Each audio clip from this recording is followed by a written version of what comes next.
120,000 Olympic-sized swimming pools. This water will then be sent to an adjacent 6,500-acre stormwater treatment area, which is what we did, where it will be cleaned and then delivered south to nourish the Everglades. This will provide an additional 370,000 acre-feet of clean water to the ecosystem each and every year. That's enough to lower Lake Okeechobee by 6 inches and significantly reduce harmful discharges to our coastal estuaries. Now the lake depends on the rain, depends on the season. We have not been hit by any tropical major hurricanes this year. I mean, we're in November. We're still not out of the woods. The likelihood goes down as we get deeper into November. So, knock on wood, we get a couple more weeks to not have. It's got to be great for the state for sure. But obviously, when those systems come, that affects the levels in Lake Okeechobee. Now, the reservoir, it'll be larger than Manhattan. And it'll probably be safer than Manhattan's going to be too. And when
Reservoir, it's slated to be completed 5 years ahead of our previously anticipated opening. And so today's groundbreaking marks the 80th milestone event in Everglades restoration that has taken place since 2019. Really what we needed was leadership and vision, and then we needed to provide support for the people that were on the ground getting it done, and it's worked out very, very well. So we're going to continue to do this. Now, we'll be putting out our budget for the next fiscal year, probably sometime in early December would be my guess. And while we haven't settled on precise figures for anything, needless to say, we're going to continue our support for Everglades restoration and all we've done to be able to promote conservation and water quality in the free state of Florida. It's been important, it's been meaningful, it's made a difference, and today's groundbreaking shows that we could easily, when you do these things, what I've learned is if it's the federal government and like politicians, oh, the federal government, it's their fault, it's their fault, it's their fault. Well, yeah, we can do that and like point fingers, right? Or we can say, you know what, we'll step up, we'll do it. We did all this other stuff with our money. We weren't begging the feds to take it over. We weren't begging the feds for extra money. We did our share, and now we're saying, okay, you've got other projects, you've got the resources for that. Give us the resources, we'll do it. We'll move it ahead. We'll move it ahead of schedule. Not a lot of other states operate that way, just to be very clear about that. So we're proud that we've really been pushing forward. We don't just sit on our hands. We go out and get the job done. And today is going to be a really special day. So I want to thank everybody that's been involved in getting us to this point. We're now going to hear from some of our other folks. And so we'll start with our Secretary, Alexis Lambert from Department of Environmental Protection.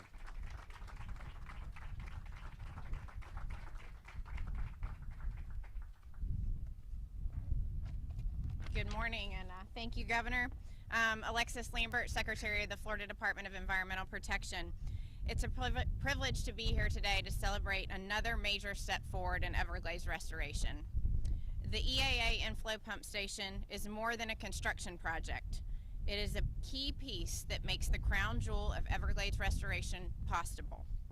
This pump station will move water into the EAA reservoir, helping reduce harmful discharges from Lake Okeechobee and send more clean water south to the Everglades. Today's milestone also is something bigger than a construction project. It's the strength of partnership. This summer, the state of Florida reached a landmark agreement with the U.S. Department of Army. This agreement is allowing us to deliver Everglades projects faster, at lower cost, and with stronger coordination than ever before. By taking on construction of the pump station, the state is enabling the Army Corps of Engineers to focus on building the main reservoir basin. By working side by side, we are keeping the project moving efficiently and making sure all pieces come together smoothly. The Everglades is a national treasure and a cornerstone of Florida's identity. Working together with our federal, state, and local partners, we are ensuring this ecosystem can thrive for generations to come. Thank you for your leadership, Governor. Okay. Anna. Anna Upton.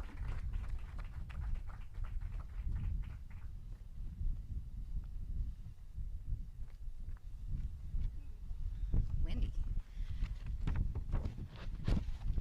Good morning. I'm Anna Upton. I'm the CEO of the Everglades Trust. I've been working on Everglades restoration issues for over 15 years, which is certainly not as long as a lot of people here today, like Alligator Ron, but it's certainly long enough to know and recognize when a sea change happens. And that's exactly what I saw and has happened when Governor DeSantis took office. Under his leadership, we've seen him fight to get a new and more balanced Lake Okeechobee operations schedule. We've seen him fight to get funding for Everglades restoration projects. And we've seen him fight for this historic agreement with the federal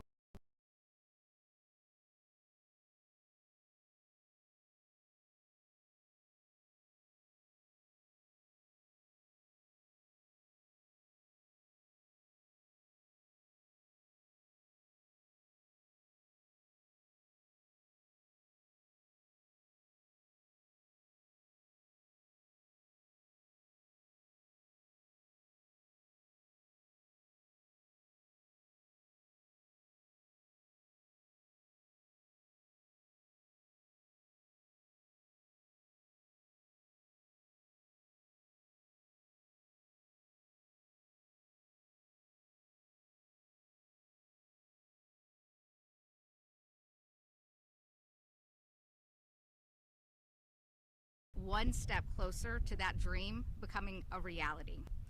Teddy Roosevelt said, "The nation behaves well if it treats the natural resources as assets, which it must turn over to the next generation increased and not impaired in value." Governor DeSantis, you've put that principle into practice. Thank you for your steadfast leadership. We would not be here without you, and your impact on restoring America's Everglades will not be forgotten. Thanks. Good job. Yeah, thank you. Okay, Drew.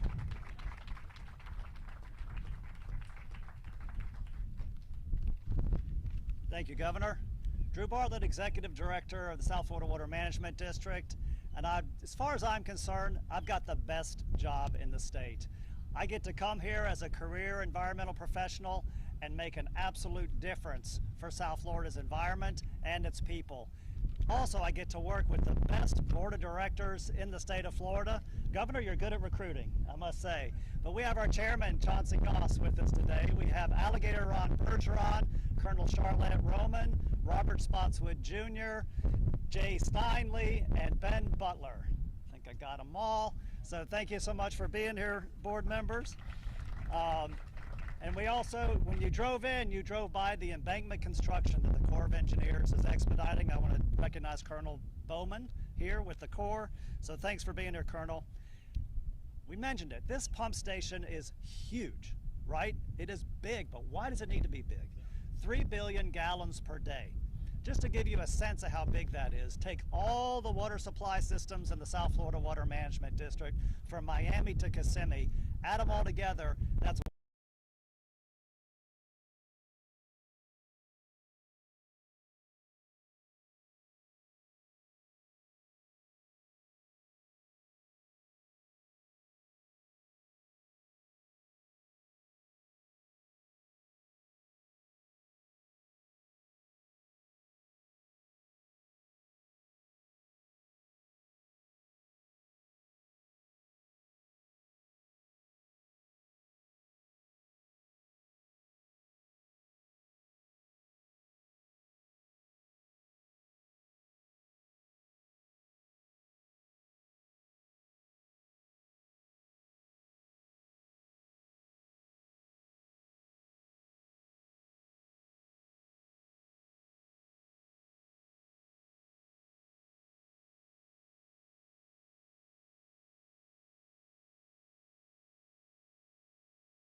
basically created by man to change the historic flow that had been done.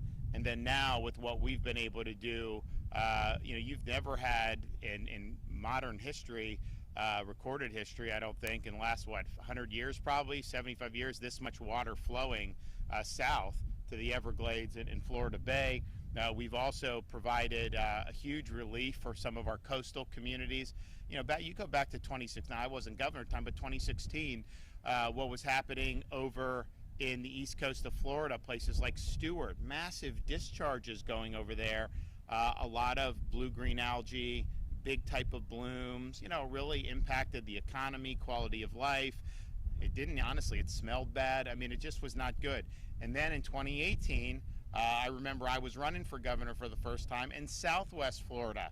You had massive discharges going into Caloosahatchee, and they ended up interacting, I think, with some of the red tide, which comes in, and that's naturally occurring, but it gets a lot worse when you have all these nutrients that are spewed out there. And so you had some of these hotels and restaurants that were just vacant as a result of that, because it's just not what people wanted to do. So now, first we started working with the Corps during my first year as governor under the first Trump administration, and they were good to work with, and they did work to moderate. I mean, we had no major discharge events compared to what had been happening when the Corps started to moderate, but we also just we wanted to kind of control our own destiny. We don't control when water's discharged. They have a mission, flood control. So by doing these reservoirs, you now have a place you can store, clean the water. And, like the Caloosahatchee, they actually want water part of the year to be put there. So now you have the ability to do the clean water. So, but that flow, the Tamiami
kind of have this relationship where there's a lot of economic incentives to get every last python out of the Everglades, and that will really do a lot, I think, to continue with the healing of the ecosystem. Okay, so I think we're going to do the actual groundbreaking.